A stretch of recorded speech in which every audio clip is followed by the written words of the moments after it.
All right, today we coming to you with another episode of the Wisecrack, and we taking it out to the East Coast. We got a good person with us today. We got Jay with us. So Jay, how you doing? And tell us a little bit more about you.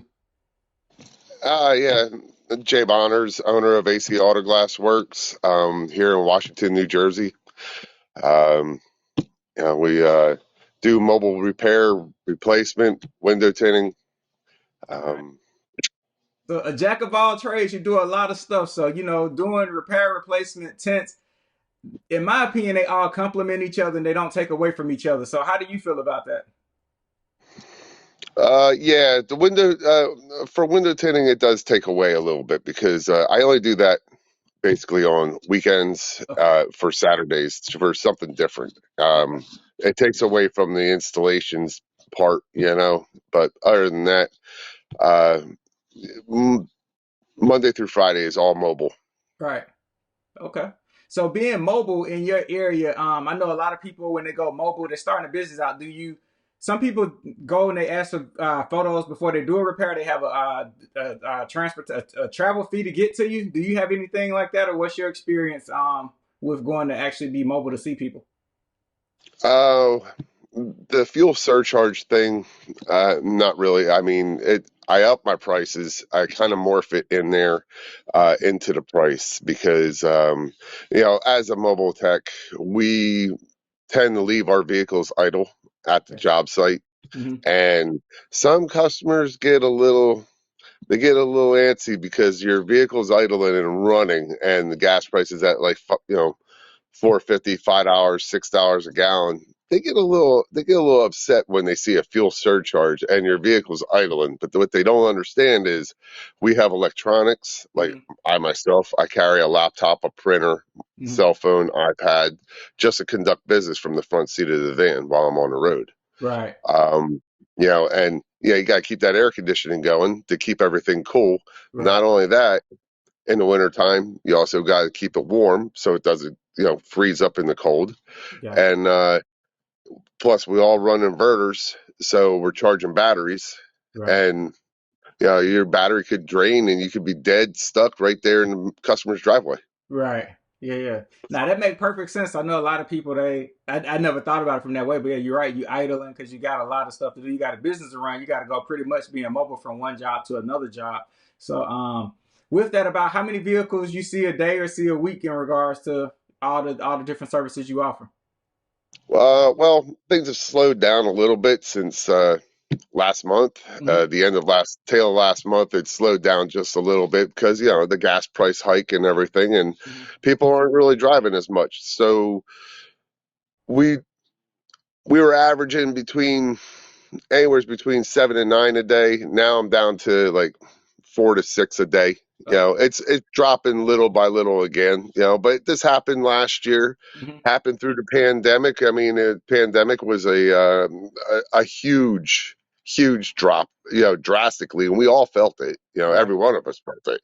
Hmm. But it started to climb back up. Now it's dropping again. Right. Right. So it happens every year. People are summer. School's letting out all the school. People are going on vacations, Hmm. so they're more worried about spending money on vacation than they are their vehicles right at the moment. Right, right. Yeah, now that's priority. People got to prioritize what they're gonna spend money on, and we just always got to be there for people and just know, things happen in spurts. Like you could be slow for a couple of days, and then next thing you know, the next 2 weeks you slam with just business like crazy. So it do come in spurts, and you just sometimes it come in spurts, and you got to know that it's the long term and not the short term that you're looking at. Right, Yeah. right, right. You should always you got to look at it this way.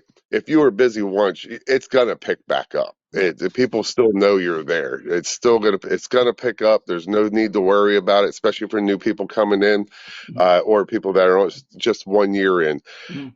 You gotta hustle and you gotta grind to get your name out there. But once you get your name out there, you're gonna get these slow days.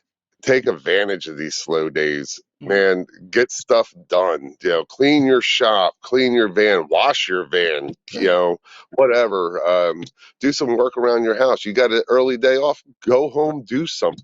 Yeah. yeah, Nah, you're right. What's nice come twice. So you got the business once, you'll get it twice. So, it's the fact of, just understanding that. But that's the big thing with people getting in the industry. And that go into like another question on advice to give people starting out in the industry. But like you say, taking advantage of your time, what I mean? That's really important to take advantage to, know where you're going and know how you want to get there. So appreciate you on that advice. And going back on a comment I made with complimenting things like windshield repair intent kind of complement one another, because if you got a rock chip in your windshield when you're getting ready to tint a vehicle, the Yep. heat could crack it out. So explain kind of how that worked for you with the tint and offering rock chip repair. Well, say a customer comes in, they got a windshield, they want to do a windshield brow, across the top, and they got a rock chip in their glass. Well, if you're tinting windows, especially for all the tinters out there, man, upsell them for the chip repair.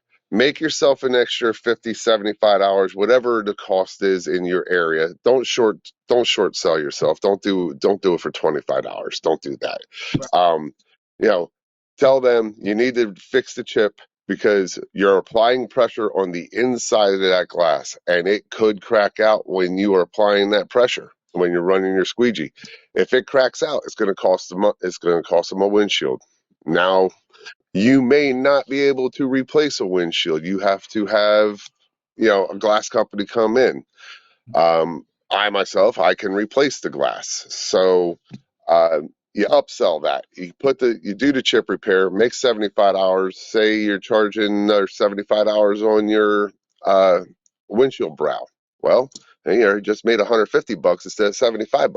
Right, right. So it works hand in hand. It's a good thing to have when you're doing uh, window tint and know how to do a chip repair. Right. Whether chip repair comes out clean or it's repaired, it ain't gonna spread, but at least in your mind that when you go to apply that film and apply that squeegee to push the water out and exert that, it's not going to spread on you. Yeah, it's not gonna spread. Yeah, nah, that makes sense. And so talking about doing windshield repair. So for people that's new, the learning curve of windshield repair and learning how to do it. About one, I know you've been in the industry for a long time, but I know you just helped your daughter get started with windshield repair. So you witnessed her learning curve, learning from you. So how long you think it took her to learn to get started with windshield repair, and how comfortable do you think she feels now, or you feel with her doing repairs?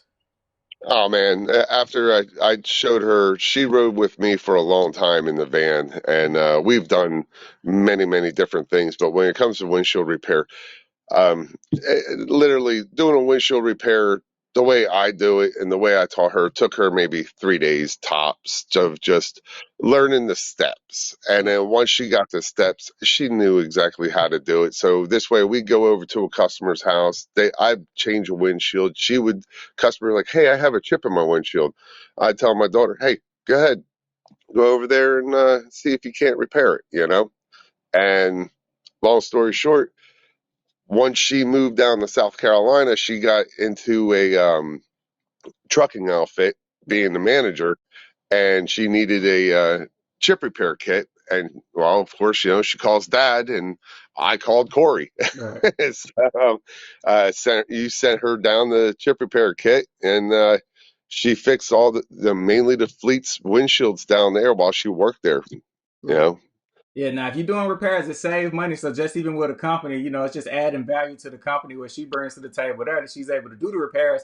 But the big thing you say, you watch how to do the repairs, but also when you do a repair, and in my opinion, anything you're doing in life, if you tell yourself what you're doing and why you're doing it, it makes it to make a whole lot more sense. When you're like, okay, get centered over the brake, inject my resin into the brake, or go on a pressure cycle. So when you're telling yourself what you're doing, it kind of make you retain the information more, and it's just all really like repetition. So the more you do it, the more you say it. It really works out. that's right. It's not much of a learning curve. It's just really understanding what you're doing and then actually having a repetition that goes with it. Right. Yeah, you should always have the same steps every time you do it. Unless, of course, we all know in the nature of the beast that every job, every chip repair, every windshield replacement is totally different from the next. Right. So, windshield might be too hot, so you got to cool it down. You got to pull it in the shade, give it a few minutes so it cools down a little bit. The windshield might be too cold in the wintertime, or you might have water that's frozen inside the chip. the scenarios are totally different from one to the next, from season to season. Right, right. But once you actually get the basic steps down and you're doing it step by step by step, it just becomes habit forming. Yeah, it's habit. It's second nature. Yeah, but I really Mhm. appreciate you for your time, man. And I keep it mindful and keep it moving. And give you a couple questions before we get out of here. So you've been in the game for a while. You got a lot of wisdom, whether it's repair, replacement, tint, just being in the auto glass industry. If you could give advice to a new person to start, and what advice would that be? Uh, I would just say new advice to anybody that's new coming in: Mhm. hustle. Hustle. You got to grind.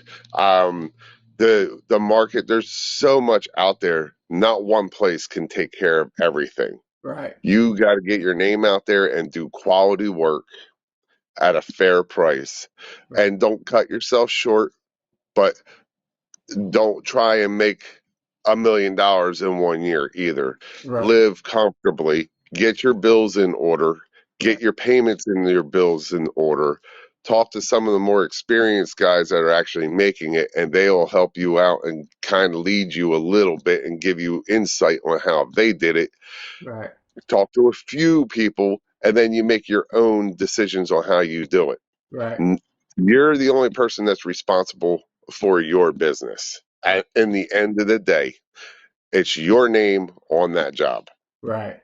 Yeah, now that's great sound advice. Like, know what you're doing, know why you're doing it, but get advice. Network. A lot of people are afraid to network because they feel it's competition or whatever, whatnot. But it's a good community of people that are always willing to help. Yeah, you find some people that don't want to help, but when you find the right Right, people that are for you and don't fear you and see you as a competition, just really want to help, because if you know better, you do better, and they know if you do good work, that raises the bar for everyone to do good work. And even though you might have competition, they don't want people to do bad work, because bad work actually gives everybody in the industry a bad name. So, right. network I more. mean, and a lot of us, we refer a lot of work back and forth. Like I do old cars when I feel like it. Right, There's a company around here that he actually does. That's their forte. They do the older vehicles. right, I send a lot of people to him. right, I tell him, hey, call this guy. He does all that stuff. I actually don't have that time. Plus, I'm a lot more expensive than he is too. right. But in the same end, um, people want, if they say no, I want you to do it. So okay, I'll do it, but I got to set up a time for them to have it dropped off, because I won't do any old cars on the road no more. They will come here to my shop and stay here till they're done. Right, right, yeah. Now that makes sense. And you work on your own terms, and it's your terms on what you have. And if people don't want to adhere to your terms, don't let someone talk you into a job. Do a job that you That's really right. want to do for yourself, because when you get talked into it, it don't always end the way you planned on it to end. And so that's just a whole another story in itself. And but the last thing before Yep. we get out of here, the one point that you made that I think is very important. When you say hustle, I tell people this: if you can't sell it, you can't do it. So in That's right. reality, hustle, always educate. I always tell people, if you educate people, they'll sell themselves. So it's your job to educate people on the services that you offer, and to show them what you can do and how you can do it. And just know that you're always out trying to get new business, whether you see a car that's saying, how's my driving, whether you're stopping by a dealership. Don't be afraid to tell people what you do, because a closed mouth don't get fed. And you have to keep hustling, going on to the next, and just know that you're going out the account, someone else is going out the account. You're not the only game That's in right. town. So hustle, make a good first impression, and just always consistently try to get better. Respect goes both ways. That's You right. want to be respected, you have to respect the person that you're trying to get the business from. If you can't do that, if you're not going to win the race at all. Yeah. It's all there is to it.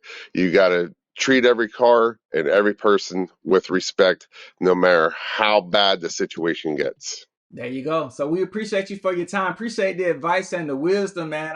Dropping some knowledge to help people new in the industry. We really truly believe that knowledge is power, and we try to share that with folks to help them on their journey, whether it's repair, replacement, or tents. Just hearing a real world story, we can't thank you enough, man. So I appreciate you and appreciate your time. Oh, thank you, Korey. I appreciate it. All right, no problem, man. Take care.